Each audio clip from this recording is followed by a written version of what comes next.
அனைவருக்கும் பாசன் டெய்லர்ஸின் அன்பான வணக்கம். இன்றைக்கு நம்ம பார்க்க போகிற வீடியோ, போன வீடியோவில் பார்த்த ஸ்லீவ்லேயே கொஞ்சம் வித்தியாசமாக எப்படி தைக்கிறது அப்படிங்கிறத தான் பார்க்க போகிறோம். நான் எப்பயுமே சொல்லியிருக்கேன், ஒன்று தொட்டு ஒன்று தான் நம்ம தைக்க முடியும். ஒரு மாடல் தைச்ச உடனே நம்மளுக்கு இன்னொரு மாடல் இதிலே எப்படி தைக்கிறது அப்படிங்கிற ஐடியா அப்போ தான் நம்மளுக்கு கிடைக்கும்.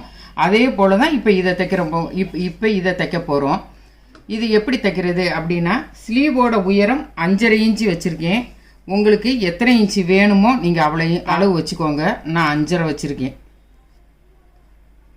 ஸ்லீவோட உயரம் 5.5. இந்த முடிவு பாகம் 3 இன்ச்சு வச்சுருக்கேன். இப்போ இதை நம்ம ஜாயின் பண்ணிக்கலாம். இதனோட அகலம் 8 இன்ச்சு இருக்குது.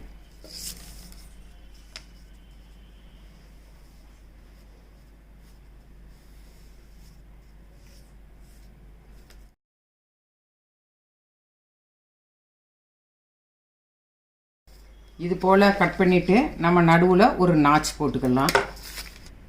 3 இன்ச்சு குறிச்சிக்கிடலாம்.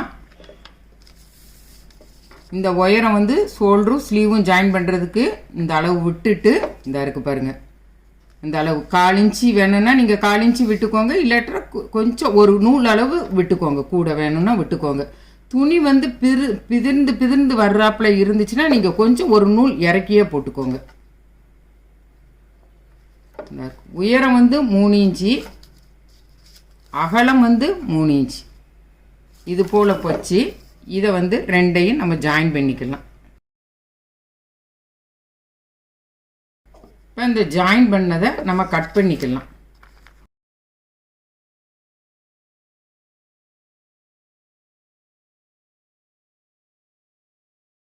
கட் பண்ணோனையும் இது ரெண்டும் இப்படி வந்துடும். இப்போ இதில் எப்படி மாடல் தைக்கிறது அப்படிங்கிறத பார்ப்போம். இப்போ பிளாக் கலரில் லைனிங் கிளாத் எடுத்திருக்கேன். இதை இந்த மாதிரி வச்சு நம்ம கட் பண்ணிக்கலாம். ஒரு கைடு அளவு, நம்ம 1/4 இன்ச்சு நமக்கு தேவை. அந்த அளவை இது போல் நம்ம வச்சுக்கிடணும்.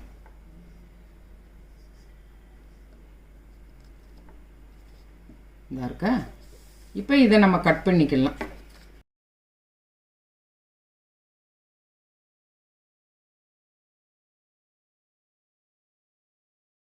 இது போல் நம்ம இந்த பகுதியை கட் பண்ணிட்டோம். இப்போ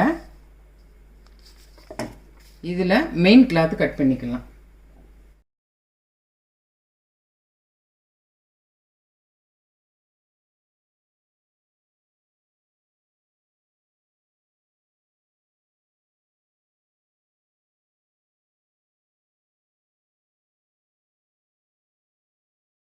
நடுவில் கட் பண்ணி வச்சுருக்கோம் பார்த்தீங்களா?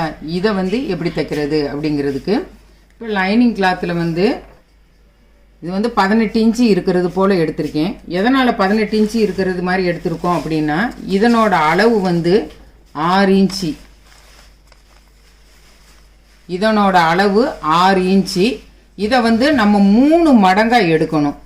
அதனால் 18 இன்ச்சு நம்ம இந்த துணி எடுத்திருக்கோம். இதனோட உயரம் இந்த இருக்குது 5 இன்ச்சு இருக்கிறது போல் எடுத்திருக்கேன்.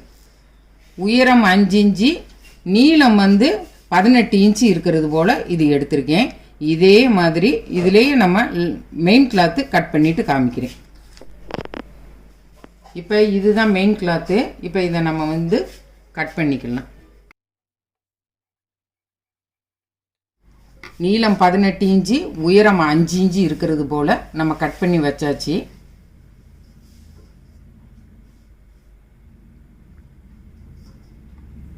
வச்ச பிறகு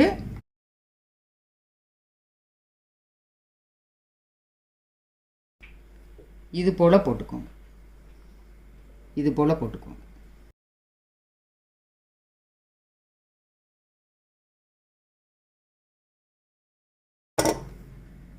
போட்டு இது இருக்கட்டும். இனிமேல் நம்ம தைக்கிற வேலை தான். எப்படி தைக்கிறதுங்கிறத பார்ப்போம். லைனிங் கிளாத்தையும் மெயின் கிளாத்தையும் கட் பண்ணி வச்சுருந்தோம் பார்த்தீங்களா? ஸ்லீவுக்கு இந்த இடத்துல 1/4 இன்ச்சு தையலுக்காண்டி விட்டுருந்தோம்ல, ஒரு சிங்கிள் கைடு அளவு தைக்கிற மாதிரி நம்ம 1/4 இன்ச்சு இந்த இடத்துல விட்டுருந்தோம். அந்த அளவை இப்படி வட்டமாக தைக்க போகிறோம். எப்படி தைக்கிறது அப்படிங்கிறத பாருங்கள். நம்ம தையலுக்காக எவ்வளோ இடம் விட்டோமோ அந்த அளவு தான் இப்போ தைக்கணும். நம்ம வளைவாக கட் பண்ணியிருக்கோம், அதனால் அந்த வளைவோட அச்சு மாறாமல் நம்ம தைக்கணும். அப்போ நல்லா அழகாக இருக்கும்.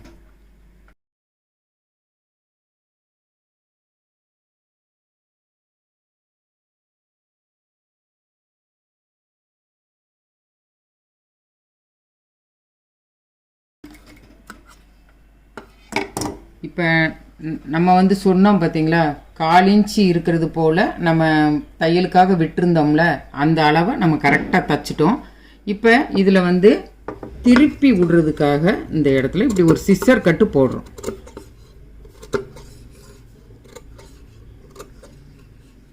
இப்போ நம்ம 1/4 இன்ச்சு இருக்கிறது போல் இடம் விட்டு தைச்சோம். நம்ம பைப்பிங் கொடுக்கணும்னு நினச்சோம்னா இந்த 1/4 இன்ச்சு விடவே வேண்டியதில்லை, அப்படியே கட் பண்ணிவிட்டு அப்படியே தைச்சிடலாம். ஏன்னா அது அளவு மாறாது, அப்படியே தான் இருக்கும். இதை இப்போ திருப்பி விட்டுக்கலாம். திருப்பி விட்டுட்டு மேலே வந்து நம்ம ஒரு பதிவு தையல் போடுறோம்.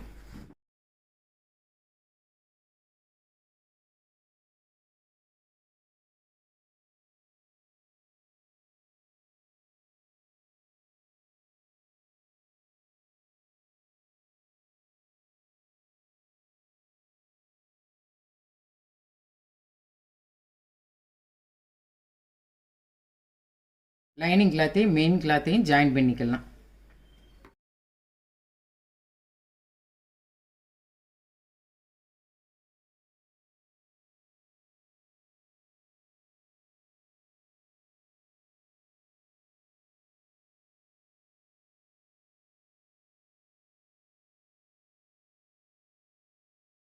தச்சுட்டு எக்ஸஸாக இருக்கிற துணியெல்லாம் நம்ம கட் பண்ணிக்கலாம்.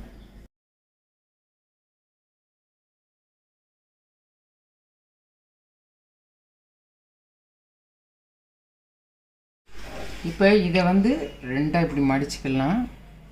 மடிச்சுட்டு சென்ட்ரு பாயிண்ட்டு நம்ம குறிச்சிக்கலாம். இந்த லைனிங் கிளாத்து மெயின் கிளாத்தையும் ஜாயின் பண்ணிக்கலாம்.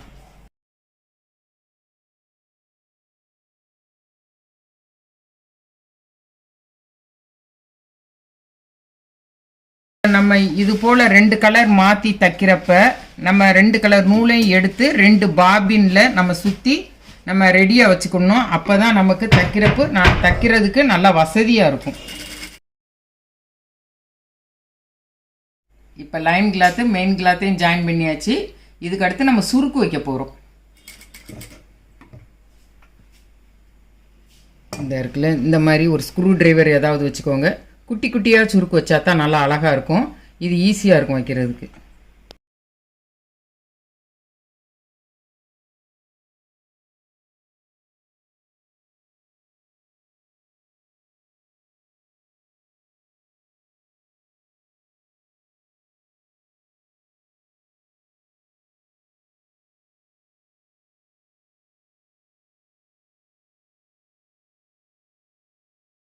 இப்போ சென்ட்ரு பாயிண்ட்டு நாச் பண்ணி இந்த மாதிரி வச்சுக்கோங்க.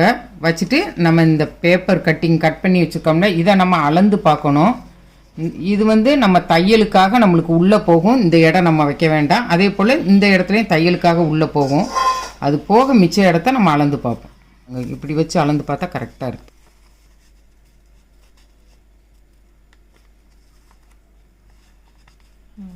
இது போல் கரெக்டாக 6 இன்ச்சு இருந்தால் தான் நம்ம பஃபோட அளவு வந்து கரெக்டாக நம்மளுக்கு 6 இன்ச்சு இருக்கிறப்ப நல்லா அழகாக ஒன்று போல் வரும். அளவுகள் வித்தியாசப்படாது. அதுக்காக நீங்கள் இந்த மாதிரி அளந்து வச்சுக்கோங்க.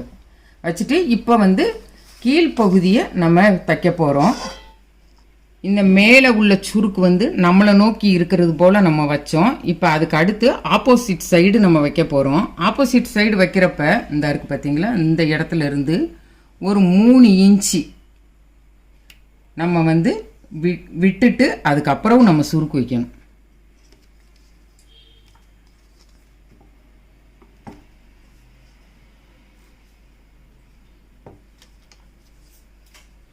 அதே அளவே நம்ம மேலே வச்சது போலயே நம்ம வச்சா போதும். அப்படி நம்மளுக்கு கொஞ்சம் பெருசாக இல்லை கொஞ்சம் சிறுசாக வந்துச்சுன்னா நம்ம 2 தையலை பிரித்து விட்டு அந்த அளவுக்கு தக்கனி நம்ம வச்சுக்கலாம். அதனால் ஒன்றும் தப்பு இல்லை.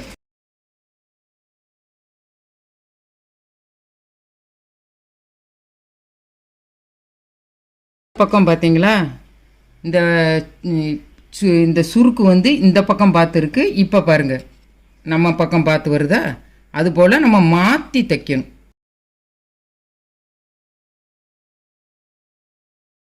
இப்போ இதை தச்சுட்டு நம்ம அந்த கையோட அளவை வச்சு அளந்து பார்க்கையில் கொஞ்சம் வித்தியாசம் இருந்தால் ஒரு தையலை பிரித்து விட்டு நம்ம அட்ஜஸ்ட் பண்ணிக்கலாம். அதனால் ஒன்றும் இல்லை. தச்சாச்சு. இப்போ அளந்து பார்ப்போம்.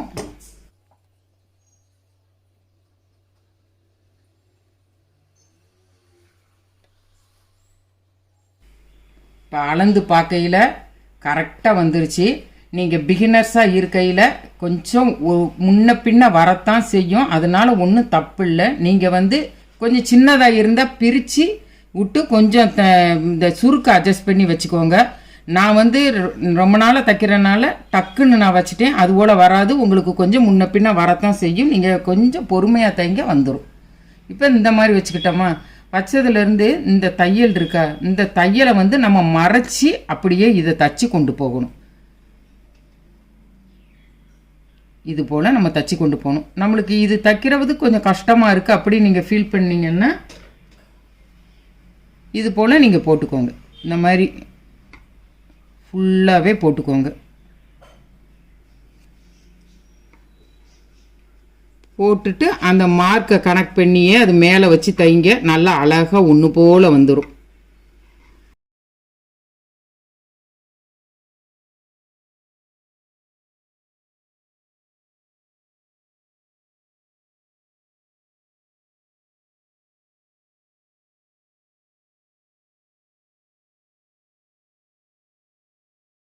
இது போல் போட்டுக்கோங்க. போட்டுட்டு இந்த மார்க் வந்து இது மேலேயே இப்படி வச்சு தைங்க. கரெக்டாக வந்துடும். இப்போ நூல் மாற்றியாச்சு. மாற்றிட்டு இது போல் நம்ம தைக்க போகிறோம். இந்த இருக்குது நம்ம போட்ட மார்க்கை வந்து மறைச்சி அப்படி அது மேலேயே வச்சு தைக்கணும்.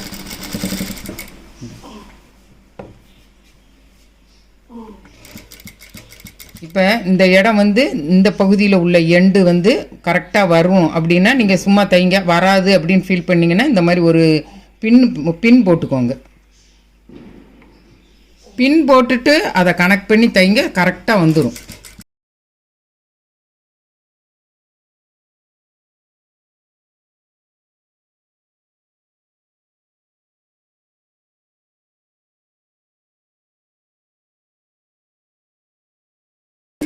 இப்போ நான் சொன்னது போல் அளவுகள்லாம் கரெக்டாக நீங்கள் கொடுத்து நிதானமாக தைச்சிங்கன்னா உங்களுக்கு வந்து ரொம்ப அழகாக நீட்டாக வந்துடும்.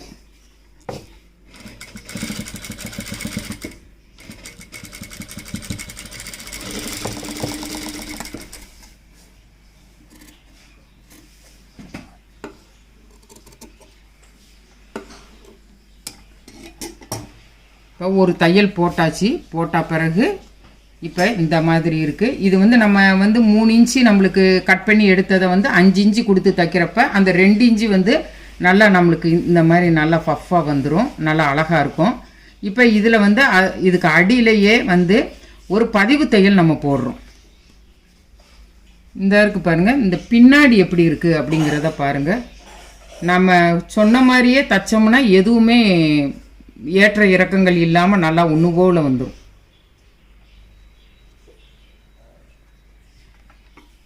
இப்போ பதிவு தையல் போடையில் இந்த கைடன் பார்த்துக்கோங்க. இந்த இடத்த பார்த்துக்கிட்டே அப்படியே தைங்க. நல்லா அப்படி டபுள் லைன் கணக்காக அழகாக வந்துடும். இந்த இடத்த பாருங்கள். இந்த தையலை பார்த்துக்கிட்டே போடணும். நல்லா ரெட்டைக்கோடு கணக்காக அழகாக வந்துடும்.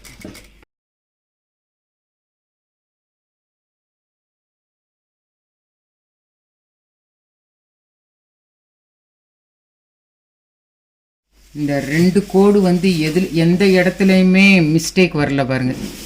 ஏற்ற இறக்கங்கள் எதுவுமே இல்லாமல் கரெக்டாக வந்திருக்கு பாருங்கள். இந்த 2 கோடு இதெல்லாம் நீங்கள் வந்து கரெக்டாக தைச்சி பாருங்கள். அப்போ தான் நல்லா இருக்கும். நம்ம பைப்பிங் மடித்து தைக்கிறதுக்கு 1.5 இன்ச்சு இருக்கிறது போல் அளவு எடுத்துக்கிடுவோம். இதை வந்து இப்படி 2ஆக மடிச்சுக்கிடுவோம்.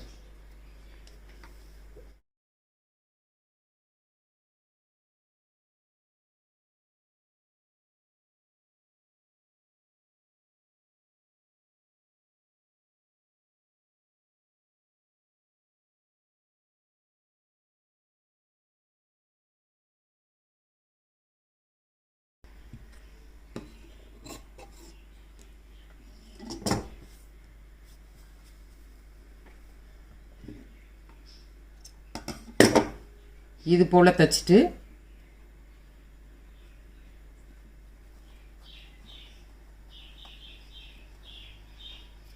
இதை அப்படியே உருட்டி அடிச்சிடலாம். இருக்குல்ல, உள்ளே இப்படி வரும், வெளிப்பகுதி இப்படி இருக்கும். இப்போ எப்படி தைக்கிறதுங்கிறத பார்ப்போம். இப்போ இந்த உருட்டுறது வந்து அகலமாக வேணும்னாலும் அகலமாக உருட்டிக்கோங்க, கம்மியாக வேணும்னாலும் கம்மியாக உருட்டிக்கோங்க. அது உங்கள் விருப்பம்தான். 1.5 இன்ச்சு எடுத்தால் சரியாக இருக்கும். நீங்கள் பிகினர்ஸாக இருக்கிறீங்க அப்படின்னா 1.5 இன்ச்சு வந்து உங்களுக்கு கொஞ்சம் கஷ்டமாக இருக்குது நீங்கள் ஃபீல் பண்ணிங்கன்னா 2 இன்ச்சு எடுத்து நீங்கள் தச்சு பாருங்கள். கொஞ்சம் ஒரு 4 சட்டை தச்சா பிறகு உங்களுக்கு நல்லா வந்துடும். இந்த பைப்பிங் வந்து போடையில் வந்து அந்த பிளாக் கலர் நூல் வந்து அந்த பச்சை கலரில் படக்கூடாது. படாமல் அப்படியே நல்லா அது ஓரத்திலேயே அழகாக அந்த 2 துணியும் நம்ம ஜாயின் பண்ணி இருக்கிற அந்த குழிக்குள்ளே நல்லா அழகாக விழணும்.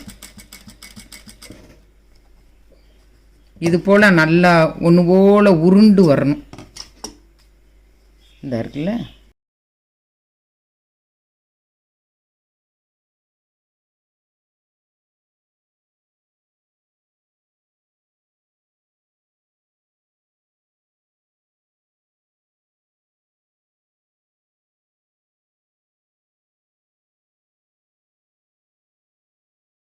இருக்கேன் பாருங்கள். 1.5 இன்ச்சு எடுத்து தச்சிருக்கேன். இந்த உள்ள இந்த இடத்துல ஓரமாக வந்திருக்கு பாருங்கள். இந்த தையல் வந்து இந்த பைப்பிங் மேலேயும் ஏறக்கூடாது, அதுக்காக இங்கிட்ட தள்ளியும் போகக்கூடாது. அப்படி சப்போஸ் உங்களுக்கு இந்த பைப்பிங் வந்து தைக்கையில் இந்த பச்சை கலரில் வந்து லேசாக 2 நூல் ஏறிடுச்சுன்னா நீங்கள் அப்படியே லைட்டாக பிரித்து விட்டு கொஞ்சம் அப்படியே முன்னிருந்து அப்படியே தச்சு கொண்டு வந்து அழகாக கொண்டு வாங்க. 1.5 இன்ச்சு வச்சு தைக்க முடியலை அப்படின்னு ஃபீல் பண்ணுறீங்க அப்படின்னா 2 இன்ச்சு வச்சு தைங்க, நல்லா அழகாக வந்துடும். நான் சொன்ன ஒவ்வொரு அளவும் இந்த வட்டம்லாம் அழகாக கொடுத்து தைங்க. புதுசாக தைச்சாலுமே அழகாக தைச்சிருவீங்க. இப்போ இது தச்சு முடிச்சாச்சு. இந்த இடத்துல வந்து இந்த சேலை கலர் கொஞ்சம் வந்தால் நல்லாயிருக்கும் அப்படின்னு நினைக்கிறேன். அதனால இந்த இடத்துல இப்படி லைட்டாக இப்படி ஒரு கோடு கணக்கு அதை தப்போம். அது எப்படி தைக்கிறதுங்கிறத பார்ப்போம். மேலே வந்து ஒரு கோடு இருக்கிறது போல் ஒரு துணி கொடுப்போம் அப்படின்னு சொன்னேன்ல, அதுக்கு வந்து 1 இன்ச்சும் ஒரு கோடு இருக்கிற மாதிரி நம்ம துணி கட் பண்ணி வச்சுக்கிடுவோம். இதை வந்து இதில் எப்படி வச்சு தப்புங்கிறத பார்ப்போம். இந்த துணியை 2ஆக மடித்து ஒரு தையல் போட்டுக்கலாம்.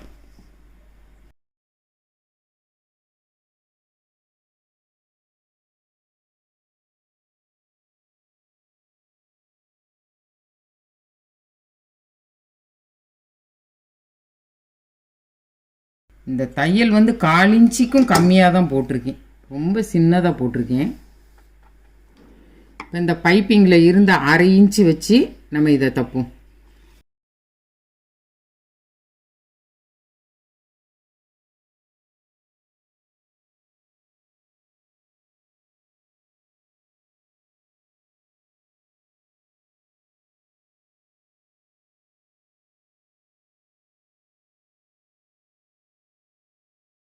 தச்சுட்டு இதை வந்து அந்த தையலோட பிசுறு தெரியாமல் இதை இப்படி மடித்து விட்டு நம்ம தச்சிடலாம்.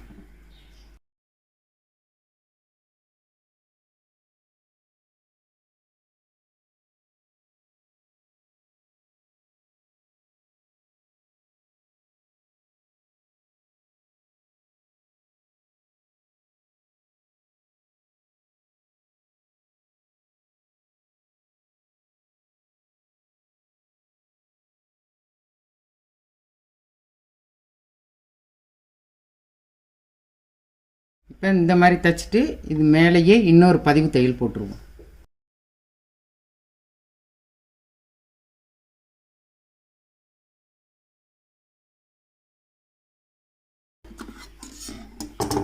இது போல் போட்டுடலாம். இந்த மாதிரி நம்ம தைக்கிறப்ப இதனோட அளவு நீங்கள் எவ்வளவு வேணும்னு நினைக்கிறீங்களோ அந்த அளவை கரெக்டாக மென்ஷன் பண்ணிக்கிட்டு வச்சு தைங்க, கரெக்டாக வந்துடும். இப்போ இந்த வீடியோவை பற்றி ஏதாவது சந்தேகம் இருந்தால் நீங்கள் கமெண்ட் செக்ஷனில் கேளுங்க, நான் பதில் சொல்கிறேன். நன்றி, வணக்கம்.